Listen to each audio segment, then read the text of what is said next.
आज आपण बनवणार आहेत ओट्स आणि गव्हाच्या पिठापासून बिस्किट। तर त्यासाठी इथं अर्धा कप तूप घेतला आहे। तुम्ही याऐवजी बटरही घेऊ शकता। हे बिस्किट्स आपण गुळापासून बनवतोय म्हणून इथं 1 कप गूळ घेतलेला आहे।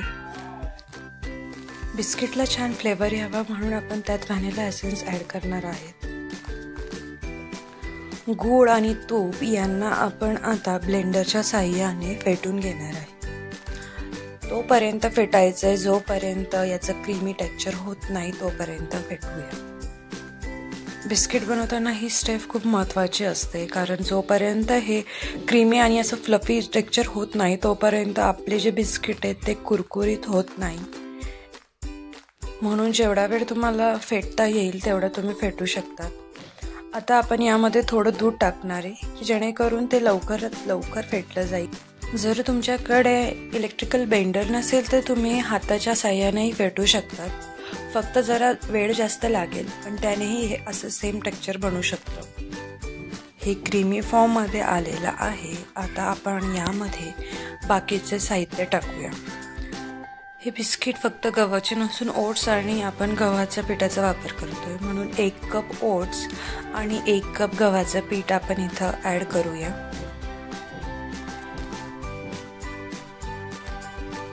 एक चमचा बेकिंग पावडर, अर्धा चमचा बेकिंग सोडा, चोको चिप्स आणि 2 चमचे दुधाचा वापर आपण इथे करणार आहे। जर डो तयार करताना ते कोरडं होत असेल तर आपण दुधाचा वापर अधिक करू शकतो। आता आपण या सगळ्यांना एकत्र करून घेऊया आणि छान डो बनवून घेऊया। पीठ मळताना जास्त जोर लावून मळायचं नाहीये, अगदी हलक्या हाताने त्याचा आपल्याला डो बनवायचा आहे। डो तयार झालेला आहे। आता आपण याला बटर पेपरवर ठेवून लाटून त्याला चौकोनी आकार देणार आहे। तुम्ही त्याला हाताने गोल आकारही देऊ शकतात।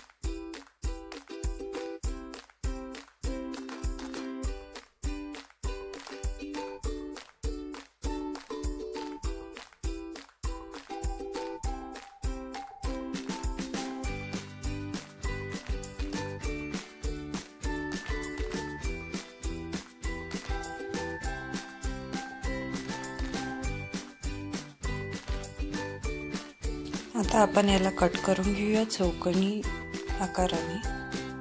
तर आजूबाजूचे जे गोल आकार झालेला आहे आजूबाजूने काढून घेऊया आणि त्याला एक चौकोनी आकार देऊन त्याचे चौकोनी तुकडे करून घ्यायचे।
बिस्किटांना आकार देऊन झालेला आहे। आता आपण त्याला बेकिंग ट्रेवर ठेवून देणार आहोत।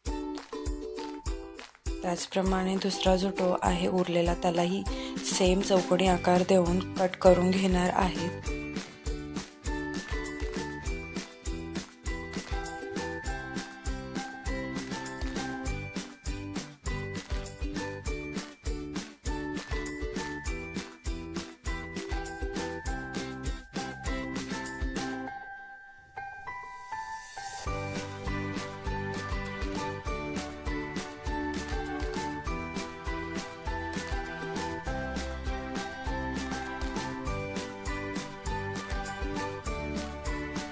दोघी ट्रे तयार झाले आहेत। चला आता आपण याला एअर फ्रायर मध्ये बेक करण्यासाठी ठेवूया। तर इथं मी दोघी ट्रे ठेवून दिलेले आहेत. तुम्ही याला कढईमध्येही बेक करू शकतात.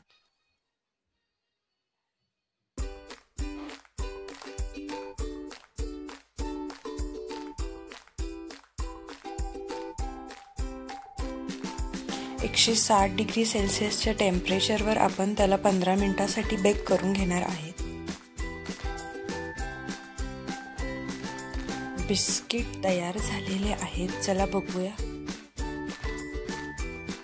बिस्किट हे खूपच छान तयार झालेले आहेत. तुम्ही बघू शकता. जर रेसिपी आवडली असेल तर नक्कीच ट्राय करा.